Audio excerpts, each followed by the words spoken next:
The NBA playoffs are finally here, which you know what that means. It is tier list time to go over all the teams in the NBA, and I do mean all of them. We've grouped most of them in one tier you can already see on the screen. But Tyler, I'm just glad we finally made it. I mean, it's been a long season, as it always is, but we finally made it to the best time of the year. The NBA playoffs should be fun as long as every game doesn't go like the Bucks Pacers game did already. We're recording this on Saturday. I don't know when this is going to get uploaded. Could be Saturday night, could be Sunday morning, could be Monday if I fall asleep. But either way, should be fun. Nevertheless, 5 tiers here on the board. Title contender. If you think they're going to win the title, we'll put them here. Conference contender. Think you can win a couple of rounds, you'll go there. Could win a round. Pretty self-explanatory. First round exit. I hope that's also pretty self-explanatory. And then everyone who didn't make it is, of course, in the tier called didn't make it. So, Tyler, I mean, it sounds pretty self-explanatory. Yeah, I'd say so.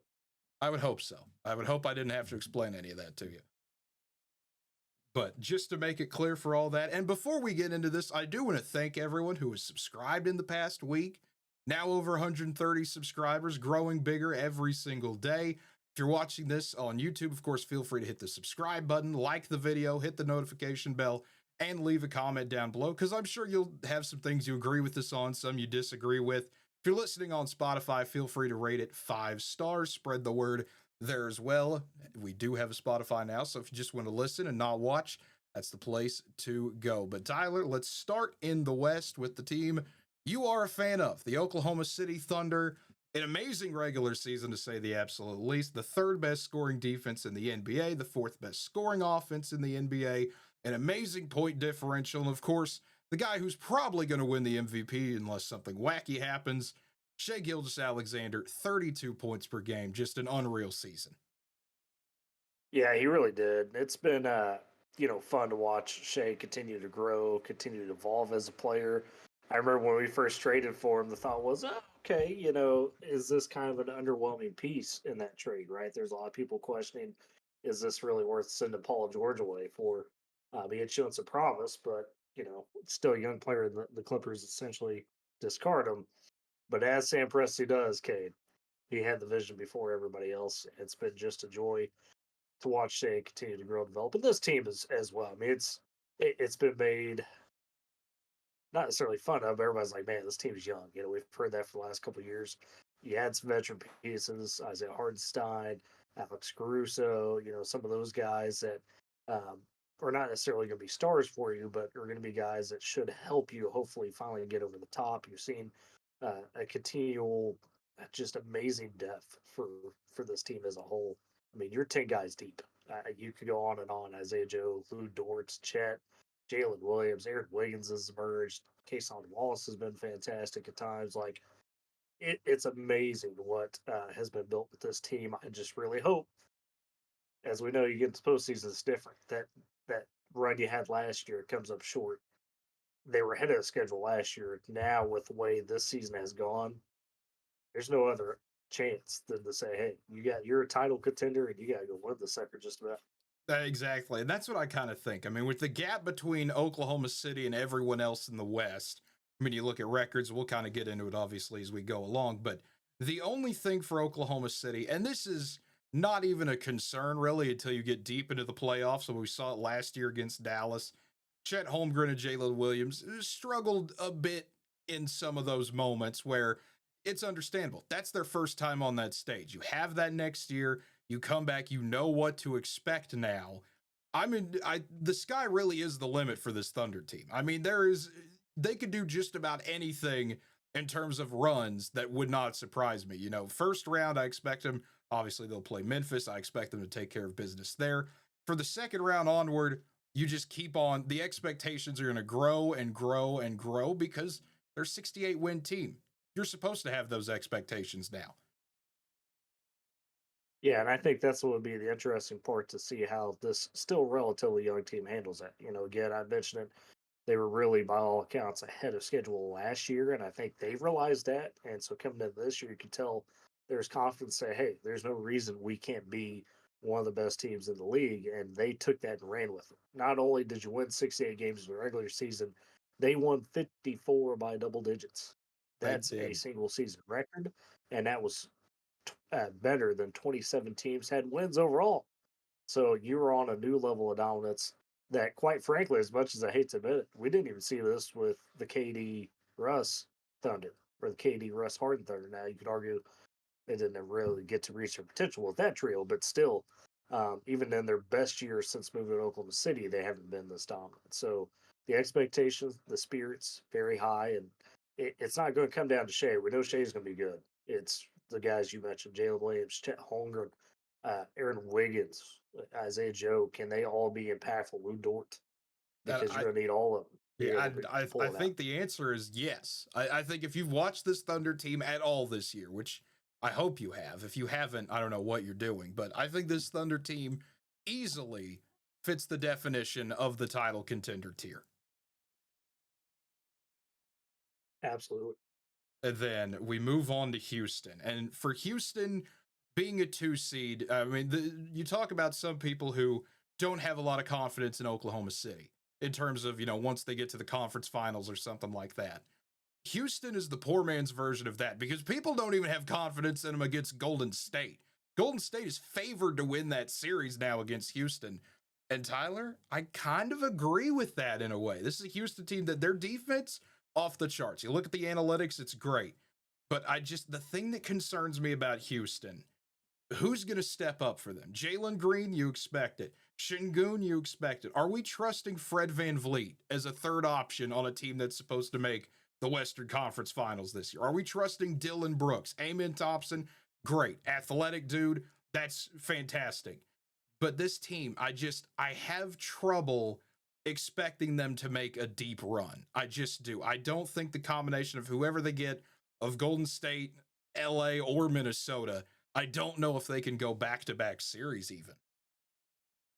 Well, and I'm kind of at this team where I think they're in a spot to win around. That's where I'd put them, right? I know Golden State's favored, but still, they've got enough pieces that you could argue they should at least be a contender for the West Finals. But I think the problem was similar to what OKC last year. Their best pieces are still really young guys, and so this moment might be a bit much. You know, um, they were kind of ahead where they needed to be, which is good for the future. But for right now, it might be one of those situations where they just get a little too overwhelmed too early. That's why I can see where people maybe don't trust Houston as well. I like what they got. It's just it may not quite be their time. And that's where I feel with them. I'm with you in the could win around, and I do want to specify this now. When we put someone, because this will come up in a little bit, this is based on what we think they can do. There might be two teams that are playing each other in the first round that I both put in could win around because I both think they could win that matchup. I know that's going to happen when we talk about Denver and the Clippers because those are teams that, I both feel they can win that. But I'll put Houston and could win around. I think Golden State is a decent shot at winning that series, so I'll kind of tip my hand there for when we get down the line. But I'm just intrigued to see how Houston plays this, like you mentioned, kind of like Oklahoma City last year. But looking at the next team we got to get to, we got to talk about the Lakers. LeBron James, Luka Doncic. I'll even throw Austin Reeves in there because he's becoming a Laker beloved player. Three guys that can score 20 points per game. The only thing I have with the Lakers, and this is a very obvious one, I don't know how far they can go with Jackson Hayes as their center. I just don't. I know they have the talent to overcome that. Obviously, you have two of the best players on the planet. But just how far can they go is going to be the real question. Because if Luka and LeBron are on their, A plus plus game, that can be overcome. It's just, can that happen every single night? This is a team that I think is with the movement. Get Luca when they did. I think they're starting to crest into the right form. I would say of the teams in the West, and a lot would argue they're probably the best team to contend with the Thunder, and we've seen them really push the Thunder in the games they played against them. Yeah.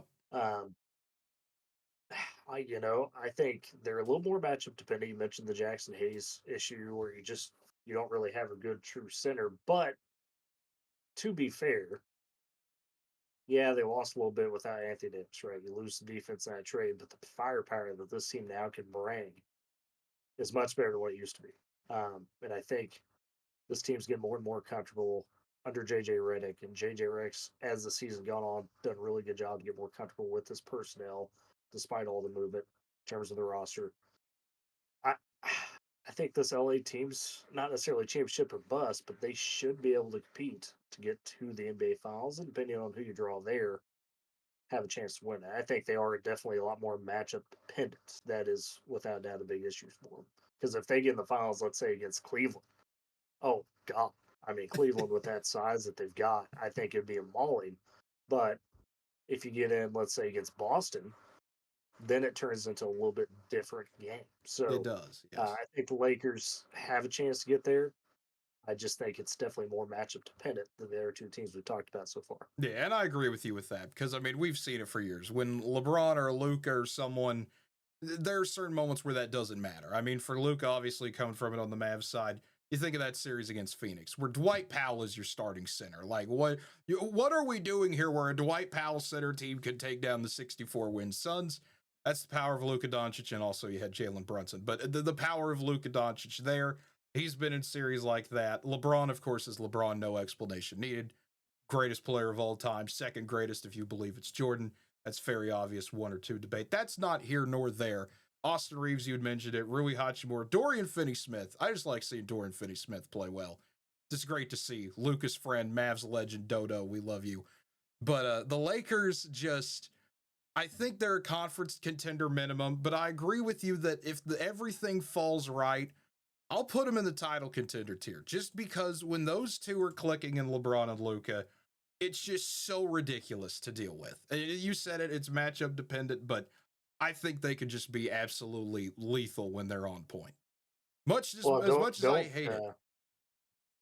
I don't think that Luke is not going to go into this postseason motivated as all get out. I Yeah, mean, this a dude's guy gonna. who's already one of the best playoff performers of all Yeah. time. Now he has that extra motivation. It's like, Oof, okay, oof. all That's what I'm, worries me if yeah, I'm a Thunder fan. yeah. But moving on down the line here, a team that is interesting. The Denver Nuggets. Nikola Jokic, I really don't feel like I need to say more, but we have to because this is a Denver team that, is the third best scoring offense in the NBA.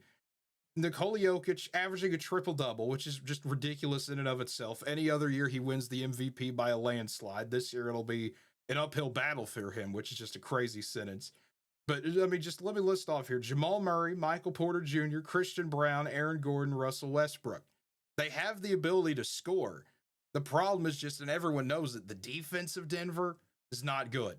It's just not. That plus minus stat you always see with Jokic on and off the floor is horrendous. The matchup against the Clippers is one I really think they're in jeopardy in general.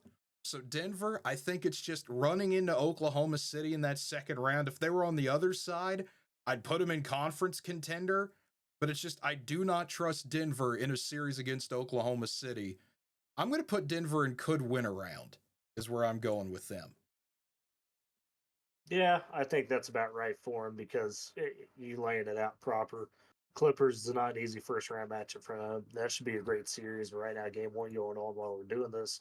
And it's nice and close 69-66 third quarter.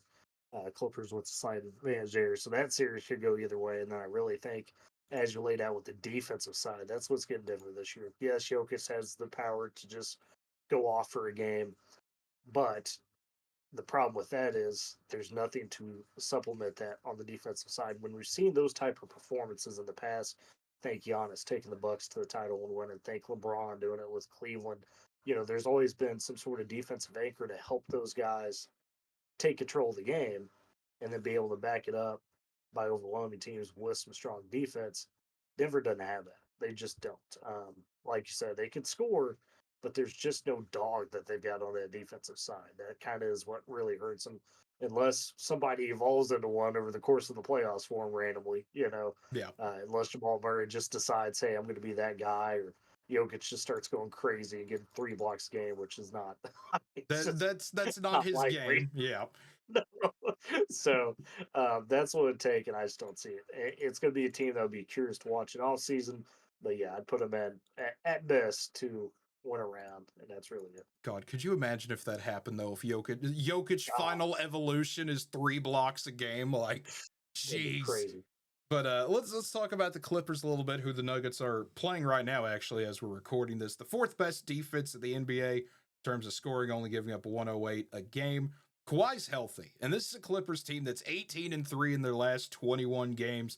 It's tied with Oklahoma City and Boston for just in terms of a hot streak they have going. A healthy Kawhi changes this team quite a bit. And I feel like that's been said about every Clippers team for the last 5 years. How healthy is Kawhi going to be is how deep of a run the Clippers can make. James Harden still just balling out. Norman Powell, just a pure scorer. Amazing to watch with his 22 per game.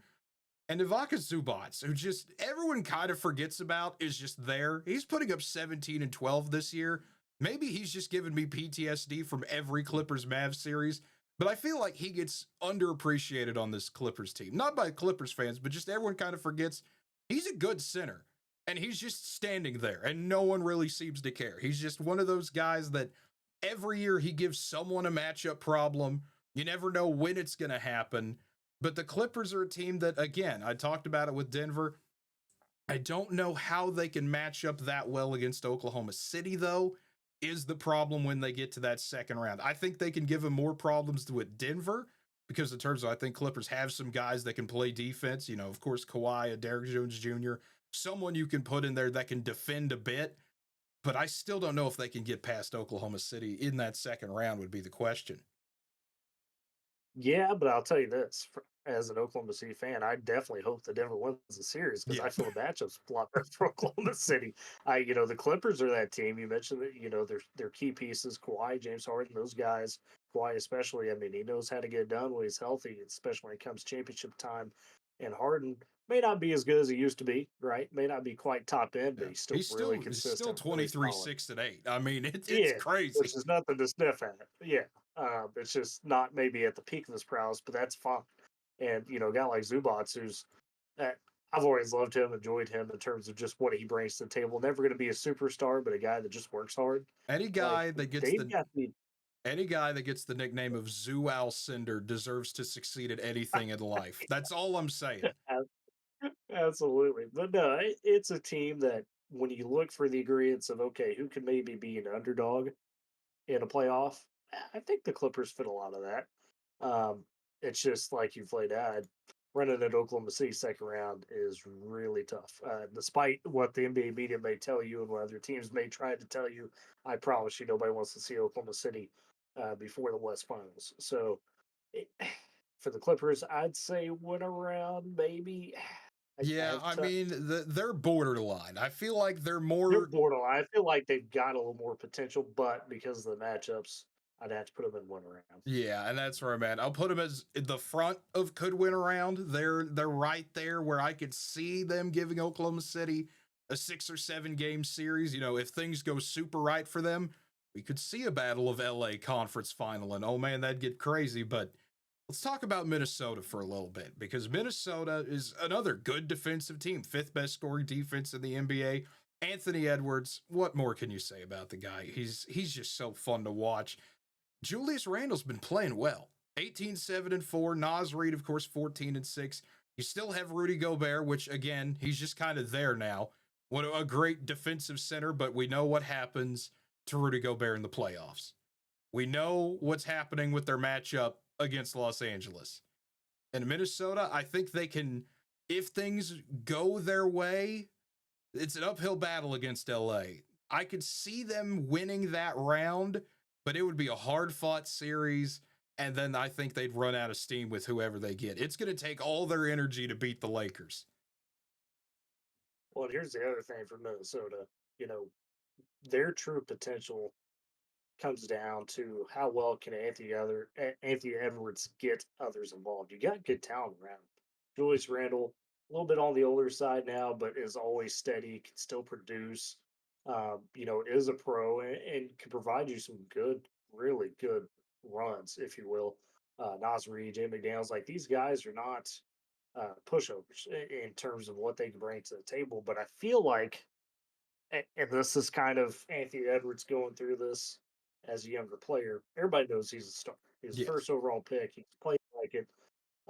He can be at times when he's at his peak during a game. You think, man, this guy's got to be a top 3 player in the league. But there's other times where I feel like he just it's a tough balance, kid. We see it with Yes. athletes all the time where almost that they just try too hard to be the show. Not that he's selfish. I don't want to paint it that way, but he feels like he's got to do everything, Yeah. you know? And if he could learn how to just let it be a little bit more fluid for him in those high pressure situations, then that would help a lot. I think, and LeBron gets a lot of crap for it. But if more star players are like LeBron in those crunch times where, hey, I'm not necessarily trying to be the show, I'm trying to make the best basketball play still, it would help a lot of those guys. I think it would. Over. So, and I think he's in that category. He may figure it out, soon. I think the sky's the limit for him, but it's just one of those deals where this year with the matchup with the Lakers, boy, that's tough. Can they upset the Lakers? Maybe, but I don't know. I have a tough time. I know it's going to sound crazy, put them in one round. So I really don't know if they can beat the Lakers. Yeah, and that's where I feel because I mean, you look at Minnesota here, and I mean, I don't want to paint the picture that they can't do anything on offense because that's absurd. But I think about what the Yeah, Lakers do have defensively. You've got a guy like Vanderbilt or, Dorian Finney Smith, like I mentioned. The Lakers have some guys that they can throw at you that are good defenders. And if they can clamp down on a Julius Randle, it turns into that you start to feel like Anthony Edwards has to score 30 to 40 every single night, and yeah. that's Which is crazy to make anyone try to do, to score 40 a night right. to keep your team in it, because Rudy Gobert's not going to do it. You know that whoever else they throw out there, if Randall's getting shut down or if Naz Reid gets shut down or someone like that, the Lakers have the weapons to counter Minnesota really well. It reminds me a lot of Minnesota Dallas last year, where these games could go back and forth. And I love Anthony Edwards to death, don't get me wrong, he's going to be fantastic, he's going to get even better, but I can't trust him in a series when the other side I'm looking at LeBron and Luca. I just can't do Yeah, it. So I feel yeah, like they're a borderline between could win around because I could see them finding a way to pull it off. Their defense is there to do it. It's just it feels dumb to say, but with a team with Anthony Edwards on, I don't know if they have the firepower to win 4 games against these Lakers. yeah. That's where I'm at. I have a tough time putting it together. Yeah. And then the Warriors, I feel like, are a situation where we wouldn't even be talking about them if it wasn't for the Jimmy Butler trade. I mean, Jimmy Butler has come in, revitalized the Warriors here. You've got him dropping off for 18, 5, and 6. Steph is still Steph. He's going to do what he does. And then Draymond, he's back in Defensive Player of the Year conversation. He's only putting up 9, 6, and 5 when you look at his offensive stats, but that's always been Draymond's offensive stats. Still good rebounder, still good playmaker, balling on the defensive side.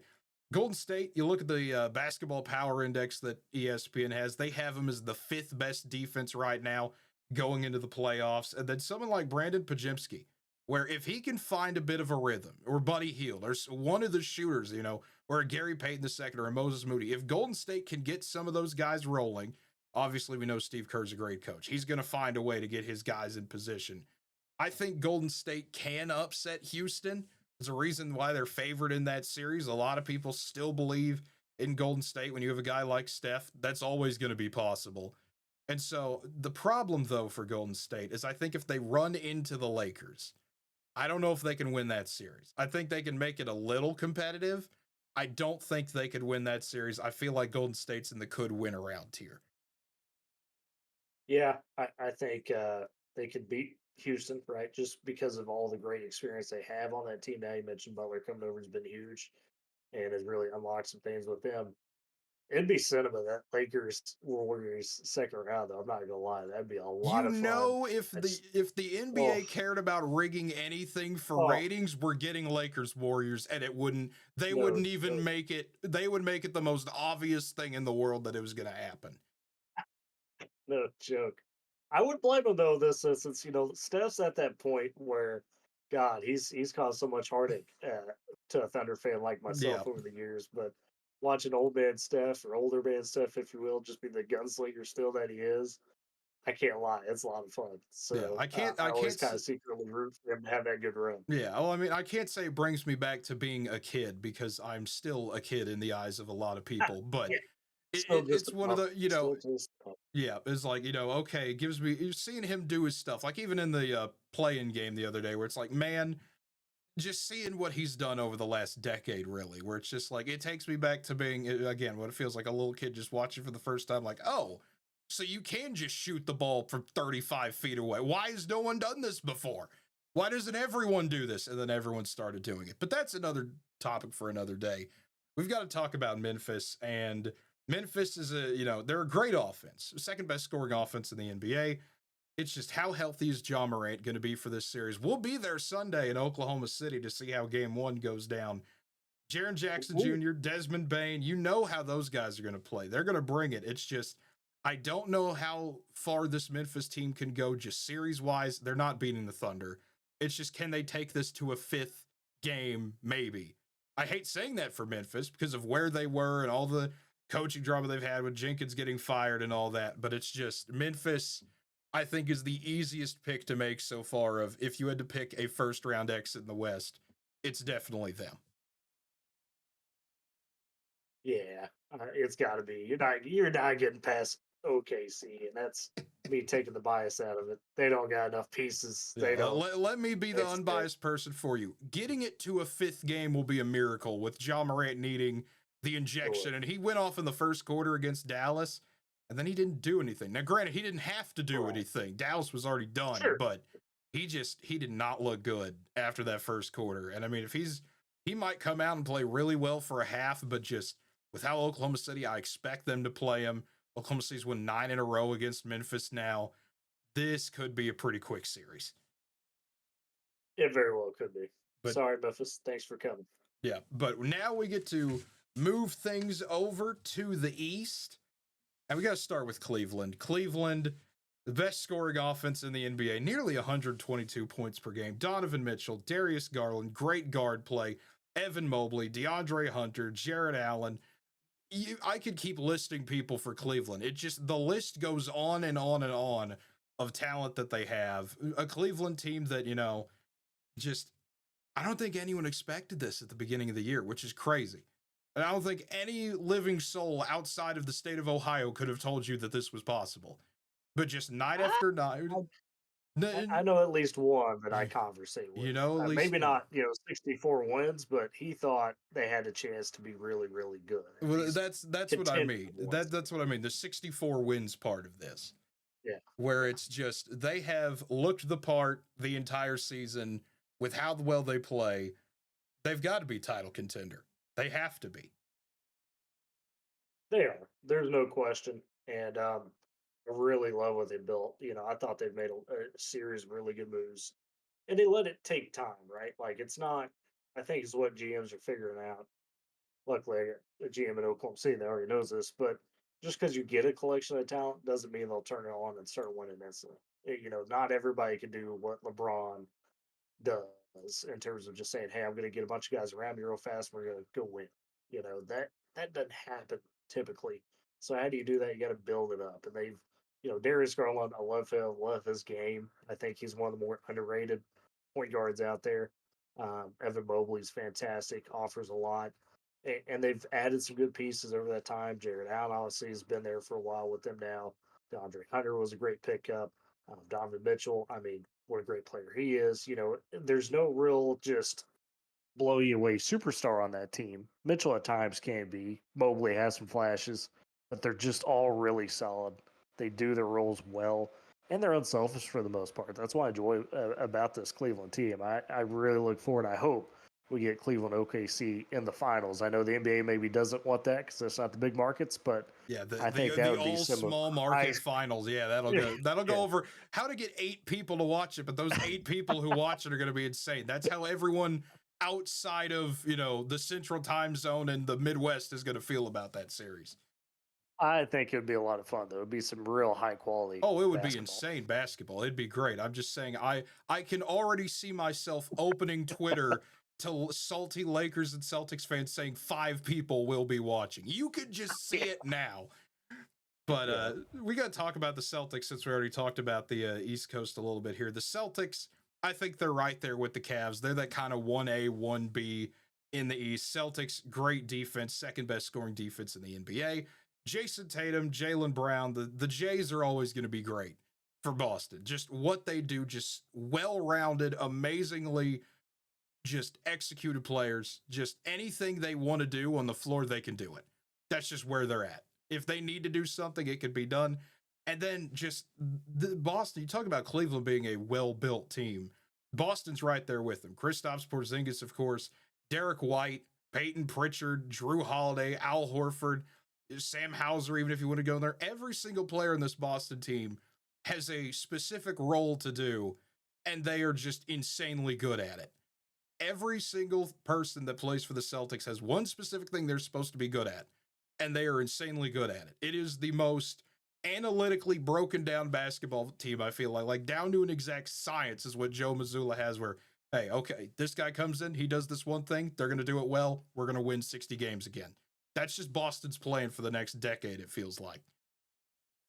Yeah, no, they've done an excellent job with it. The problem is with them, I think pressure. If you look at all the teams in the playoffs, other than Oklahoma City, to back up that hey, we are this good of a team, right? Because everybody's kind of giving a flag. Oh well, you know, people aren't fearing them. I think Boston has the most pressure on them to go get it done, to go be that champion, um, to kind of follow up what they've been, right?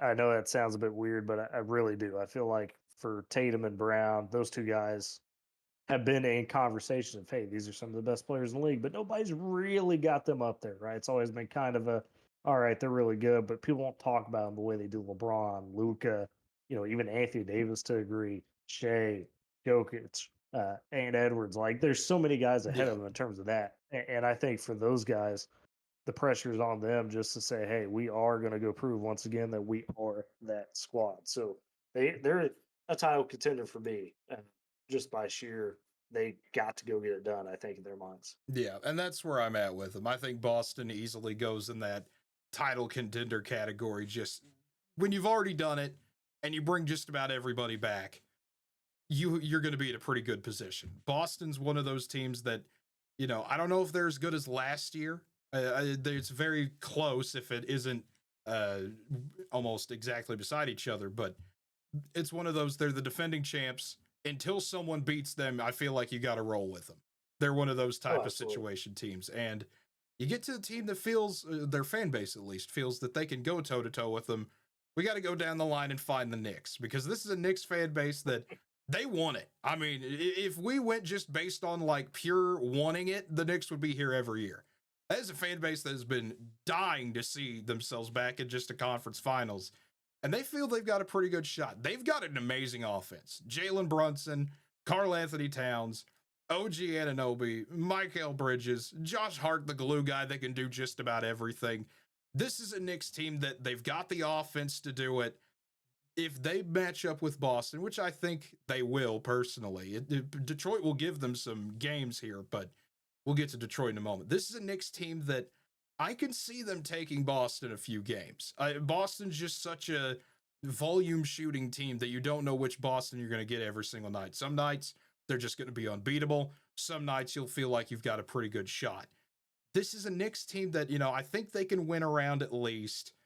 I feel like they have the ability to beat Boston. I just don't know if they can do it. I'm going to answer it real quick. They don't. They're a one There you around go. team, and that's There you it for go. me. I'm sorry. I'm sorry. I like the Knicks in terms of the players. Bronson's really fun. Karl Anthony Towns, look, kid's been through a lot. Takes a lot of flack, but he's been through a lot and still come out the other side of it.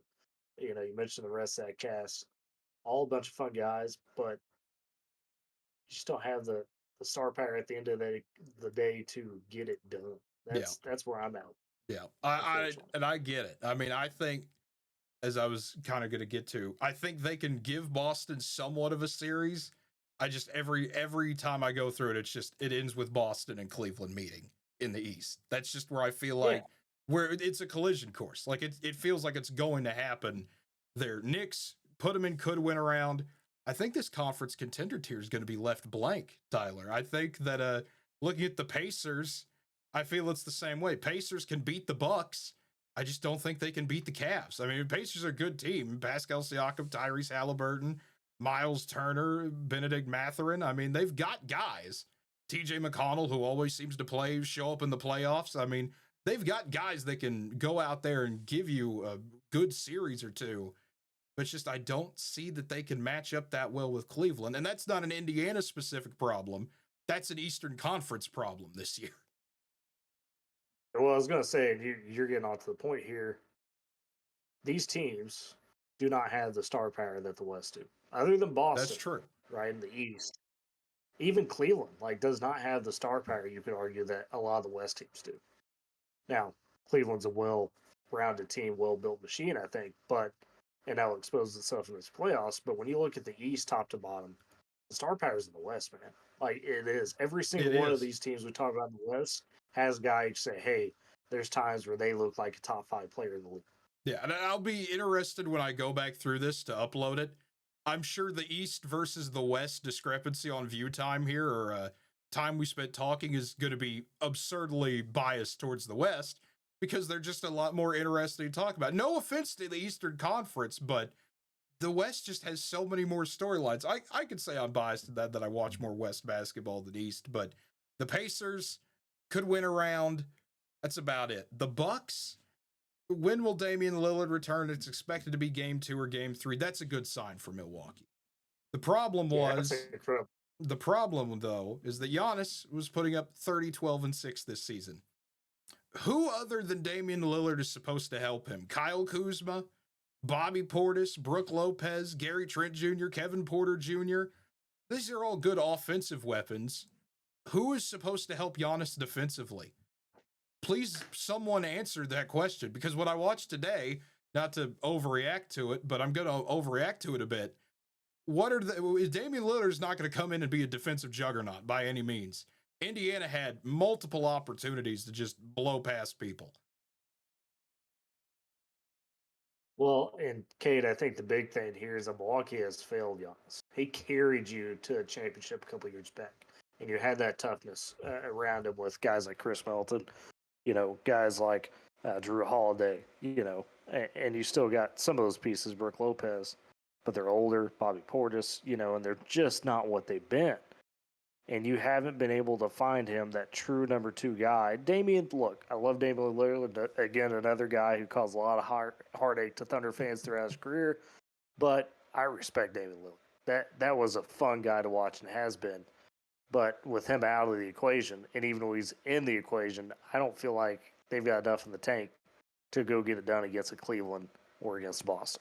Yeah, I would say of the teams left, I'd say you could argue that maybe Giannis just absolutely catches fire to the point where it's overwhelming.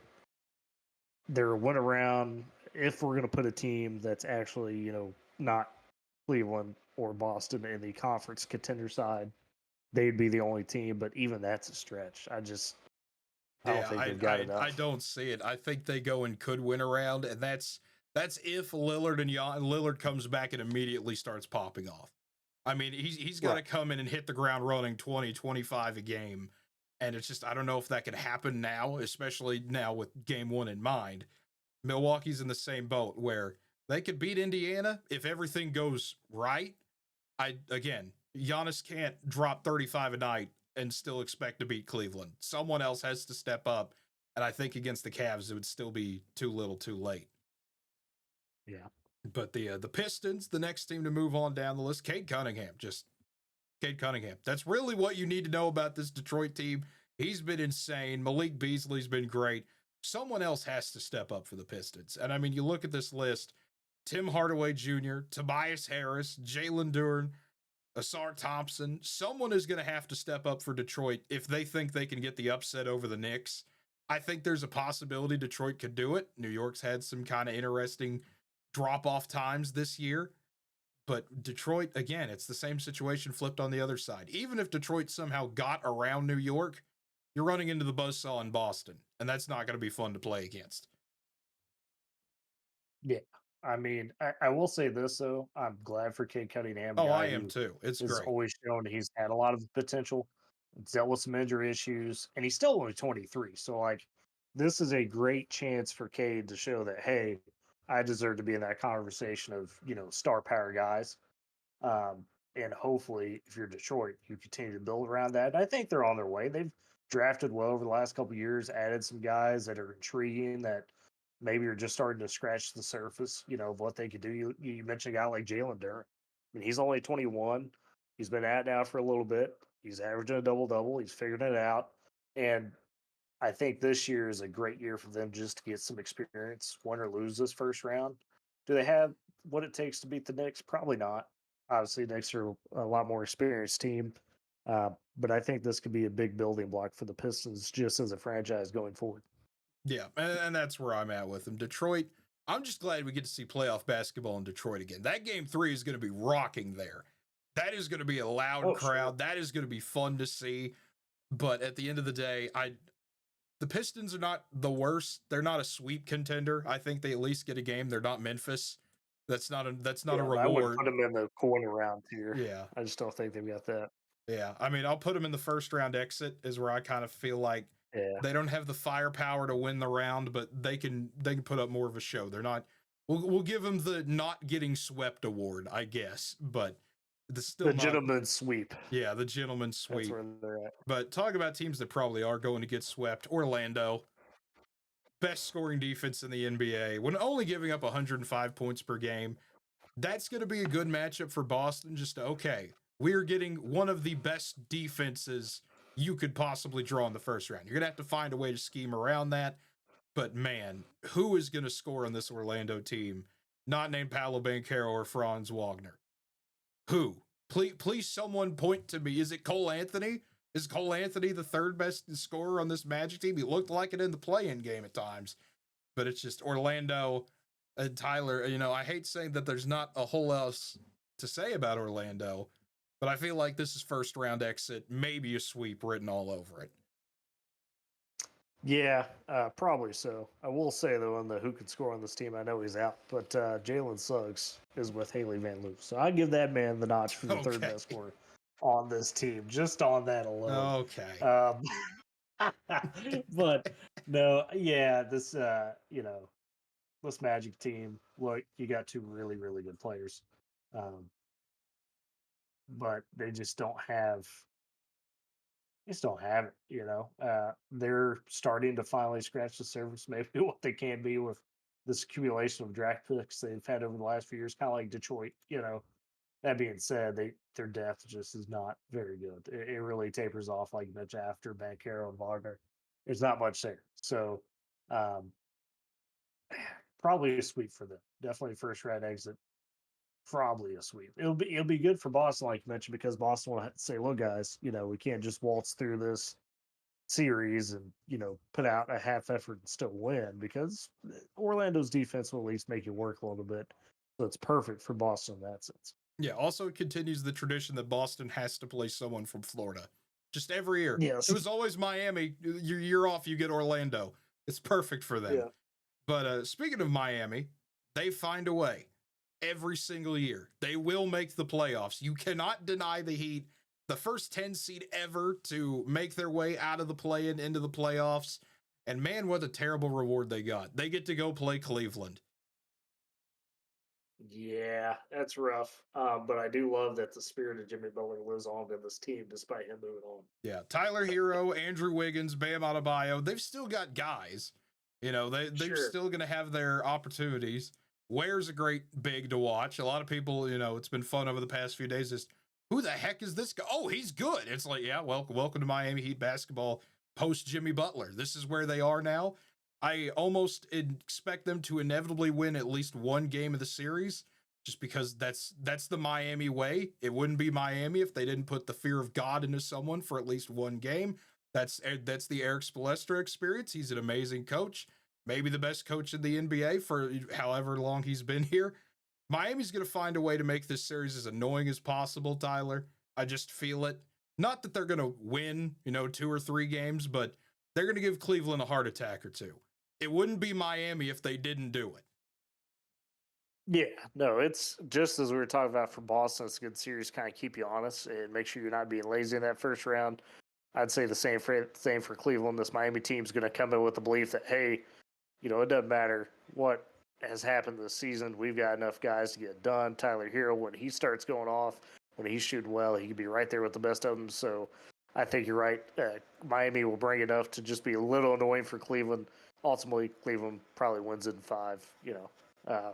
Maybe a sweep if things go right. But I could see a 5-game series here in a first round exit pretty easily for Miami. Yeah, I could see it. Their first round exit tier, but that will complete the tier list. And it's kind of crazy, Tyler. I went through this the first time around, kind of placing teams where I thought they could go. And this was pretty similar to what I'd come up with. I'd thought about almost merging 2 of the tiers for this round. And I'm glad I did it because this shows a pretty clear gap where the NBA is this year. And I mean, and this isn't a problem specific to this year. This is just where the NBA always is. And it's kind of funny how this works.